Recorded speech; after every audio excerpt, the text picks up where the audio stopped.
Vous écoutez Samedi de lire avec l'auteur invité d'Amélie Boivin-Enfield. Marie, on est maintenant rendu au moment de l'émission. C'est moi qui te présente des livres que j'ai eu cette semaine et on va commencer avec un livre jeunesse. Oui, c'est l'auteur est Olivier Chalet et le titre « Max et la belle inconnue ». Alors, c'est l'histoire de Benoît qui est le meilleur ami de Max et il fait la connaissance d'une fille sur Internet. Alors, en clavardant sur Internet, il va rencontrer Lisa et elle va devenir sa blonde. Et là, Max et son ami Simon vont être jaloux un peu de Benoît parce qu'eux aussi aimeraient ça avoir une blonde. Et ils sont curieux de voir qu'est-ce qu'elle a de l'air Lisa. Alors, une journée, ils vont se rendre chez Benoît, ils vont aller sur son ordinateur et ils vont demander à Lisa de lui envoyer une photo. Alors, c'est une belle jeune fille qui est un peu plus vieille parce que Benoît a un peu caché son âge. Il a dit qu'il avait 13 ans, ce qui est faux. Il a, si je me rappelle bien, je pense 10 ou 11 ans et Lisa en a 14. Et là, ils vont clavarder pendant plusieurs journées sur le site de clavardage et une journée, bien, Benoît va disparaître. Et là, on va soupçonner que c'est Lisa qui est impliquée là-dedans et finalement, on va découvrir que finalement, c'est un pédophile qui utilise la photo d'une jeune fille. Alors, Max va faire sa petite enquête pour essayer de découvrir qu'est-ce qui s'est passé et où est rendu Benoît. OK. Et c'est un livre vraiment très bien fait, tout en finesse, avec des petites images. C'est super intéressant et c'est pour justement prévenir les disparitions d'enfants. On peut dire qu'on peut se passer beaucoup de choses sur Internet, on peut dire beaucoup de choses, on peut se faire passer pour d'autres personnes. Alors, on veut justement prévenir la chose chez les enfants. Et je crois comprendre que ça fait partie d'une série. Oui, c'est une série. Max a fait plusieurs romans comme celui-là que son personnage principal, Olivier Chalet, nous présente. Et moi, en lisant, parce que je connaissais pas Max, en lisant, on fait des petites apartés en disant « Ah ben oui, rappelez-vous dans tel roman, Max faisait telle affaire. » Parce que Max, j'ai l'impression, est un petit détective. Alors, il est impliqué dans plein de trucs, là. C'est ça, on voit ici Marc et la filature, Max et le sans-abri, entre autres titres, là. Oh mon Dieu, il y a toute une liste à la fin. Ah, fait que c'est ça. Fait que si les gens aiment ce roman-là, peuvent aller lire d'autres histoires de Max. Mais moi, j'ai trouvé ça vraiment très, très bien fait. Un bel outil de sensibilisation pour les parents ou pour les enseignants, là, au danger d'Internet. Puis c'est écrit niveau de lecture facile. Oui, ça se lit facilement, là. Un enfant de facilement, je dirais, 7 ans pourrait commencer à lire ça, là. Effectivement. On y va avec le deuxième roman. Le deuxième qui était dans ton auteur préféré. Ben, c'est une de mes auteurs que j'aime beaucoup. Moi, j'ai lu tous les ouvrages de Anna Gavalda. Elle a lancé il y a quelques mois à peine Billy. Et c'est l'histoire de Billy qui a été abandonnée par sa mère. Elle a été élevée par son père qui n'est pas très présent. Sa belle-mère, ils habitent dans une maison mobile. Et elle s'appelle Billy parce que sa mère était une fan de Michael Jackson et qu'elle aimait beaucoup la chanson Billie Jean. Et malgré tout, ben, Billy va faire son chemin, va rester positive malgré le fait qu'elle n'a pas la vie facile. Et elle va faire la connaissance de Frank qui porte le nom de Frank parce que sa mère et sa grand-mère aiment beaucoup Frank Alamo. Et là, tous les deux vont se lier. Alors, deux écorchés vifs qui se lisent, qui se lient. Et je vais t'avouer que j'ai été extrêmement déçue de ce roman-là. Moi, je suis une fan d'Anna Gavalda. J'ai tout lu les livres d'Anna Gavalda, même son livre pour enfants. Je trouve qu'il n'y a pas vraiment d'histoire. Ça... Puis pour faire, juste pour qu'on ait une image, là, ça c'est le roman sur lequel il y a un âne. Un âne qui se promène parmi des pissenlits. Une couverture qu'on ne comprend pas trop. C'est quoi le lien? Moi, je pensais que c'était un livre pour enfants quand je l'ai reçu en service de presse. Ben moi, je me suis dit, bah, c'est Anna Gavalda, elle se met un âne, il doit avoir un clin d'œil à quelque chose, là, mais moi, je ne l'ai pas lu. Tu me donnes pas le coup. Non, mais je vais t'avouer que ce matin, parce que quand j'ai voulu en parler, avant, des fois, quand j'aime vraiment pas un livre, je vais voir sur Internet, voir si je suis la seule. Et je n'ai lu aucune critique positive de ce roman-là. Mais moi, j'en ai lu une. Ah oui? Oui, j'en ai lu une qui Qu'est-ce qu'elle disait, brandissait son étendard pour dire que tout le monde n'avait pas raison. Mais bon, c'était... ça a l'air d'être le genre de livre que tu adores ou tu détestes. Parce que j'en ai lu quelques-unes, moi, j'ai pas lu... C'est particulier. C'est ça. Fait il y en a qui ont adoré ça. Mais j'ai l'impression... Il y en a qui ont détesté. J'ai l'impression qu'Anna Gavalda a... Ça, c'est mon opinion personnelle.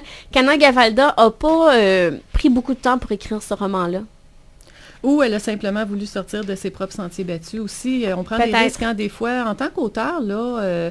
moi, je peux imaginer qu'elle a probablement voulu être créative, voulu sortir, voulu aller chercher une saveur nouvelle, puis il y en a qui ont aimé, il y en a qui n'ont pas aimé. Alors, j'espère qu'il y en aura un prochain pour que je retrouve l'auteur que je chéris tant. Ben oui, si tu t'en ennuies. Hey, ton prochain, c'est Nicholas Sparks. Oui, c'est le plus beau des chemins.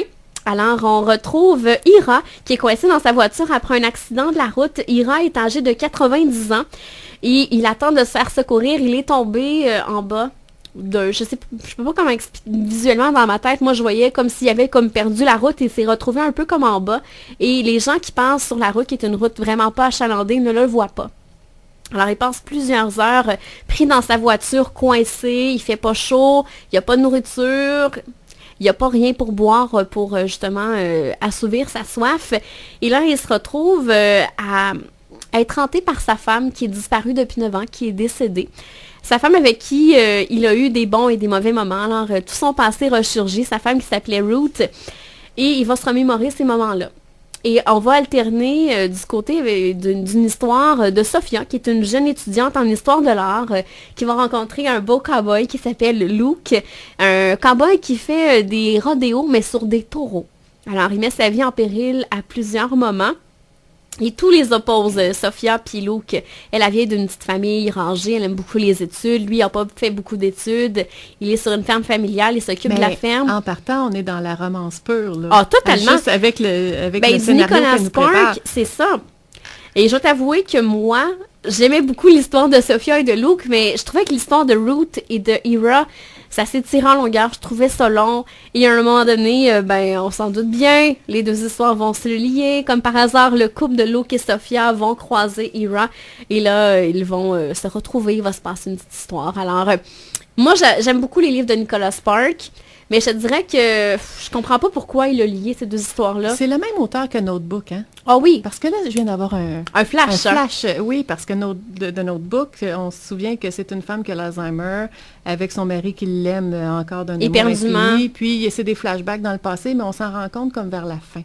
Donc, en tout cas, je sais pas si je pense, ça n'a pas l'air d'être ça le punch, là, mais ça me fait penser, mais c'est le même auteur. Oui, c'est le même auteur, mais c'est du Nicholas Sparks. Si on aime la romance, un peu comme toi t'aimes, que t'écris, les gens vont aimer ça. Sauf que moi, je pense que j'aurais peut-être fait venir les deux histoires plus rapidement ensemble et j'aurais peut-être raccourci un peu la partie de Ruth et de Ira.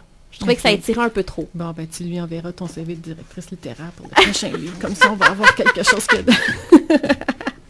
On y va avec le 4e roman. Oui, l'auteur s'appelle David Hébert. Le récital des décadents, c'est aux éditions Sémaphore. Alors, c'est l'histoire de Nathaniel, qui est un jeune étudiant qui désire se consacrer à la poésie. Il va même finalement lâcher ses études pour se consacrer à son art et le peaufiner. Il va faire la connaissance de deux poètes très étranges, Bernard et Donatien. Et ces poètes-là sont dans la création où ça doit vraiment être lié à la souffrance et au plaisir de la chair. Alors, malheureusement, j'ai l'impression d'être super négative cette semaine, mais je trouve que c'est un livre qui devrait être retravaillé. Il y a des erreurs de continuité. J'ai eu beaucoup de difficultés à terminer ce livre-là, malgré le fait qu'il y a seulement 180 pages. Ça, en tout cas... Ouais, même en le recevant, je te dirais que j'avais pas vraiment envie de le lire, mais je me suis dit non, j'aime bien faire découvrir des nouveaux auteurs, j'avais envie de le lire quand j'ai commencé le roman. Malheureusement, j'ai été déçue. Ben, c'est une couverture un peu sombre, hein, avec deux mains qui empoignent une espèce de grillage sur du noir et blanc mauve. Bon, on ne s'attend pas à une romance. Non, ça c'est sûr. Je veux dire, ni à une comédie. Moi, je ne l'ai pas lu. Je retourne le livre et je vois Univers dément et sadomasochiste en partant. Donc, on s'attend à quelque chose du genre. Fait que c'est ça. Mais j'ai l'impression, peut-être vu que c'est une petite maison d'édition qui n'a pas eu un gros travail, ou des fois on manque de sous, on manque de temps pour travailler sur un roman. Tu sais, souvent quand on est dans une grosse maison d'édition, il y a peut-être plus de gens qui travaillent sur le roman. Peut-être que c'est la raison pour laquelle on retrouve des erreurs de continuité. J'ai l'impression qu'on aurait peut-être dû travailler davantage sur ce roman-là avant de le publier. Parce qu'il y avait du potentiel. Il y aurait pu en avoir. Oui, OK. Bon, ben ça sera... ça sera à suivre. Alors, on rappelle le titre, c'est le récital des décadences de David Hébert. Et on termine avec mon roman pour enfants de cette semaine. Amy Krauss Rosenthal et Tom Lichtenheld, ça sonne allemand. C'est point d'exclamation. Alors, c'est ça le titre. Alors, on a un gros point d'exclamation sur la couverture. C'est l'histoire d'un point d'exclamation qui se sent différent, qui a beaucoup de difficultés à vivre avec sa différence. Et une journée, il va croiser point d'exclamation qui va venir changer sa vie à jamais. Et là, il va s'accepter comme il est. Il va trouver les avantages à être un point d'exclamation. Et c'est le fun parce qu'on fait également découvrir aux enfants c'est quoi la différence entre un point d'interrogation, un point d'exclamation et un point tout court. Est-ce qu'il va rencontrer le point virgule? Non, on n'a pas de point virgule là-dedans. On a le point normal, le point d'exclamation et le point d'interrogation. Okay. Alors, on rappelle le titre, en fait, c'est un gros point d'exclamation. C'est d'Amy Krauss Rosenthal et Tom Lichtenheld. Alors, un beau petit roman pour les enfants, très, très cute, là. Alors, Marie, si tu me permets, on se retrouve dans les prochains instants pour terminer cette émission. Merci beaucoup.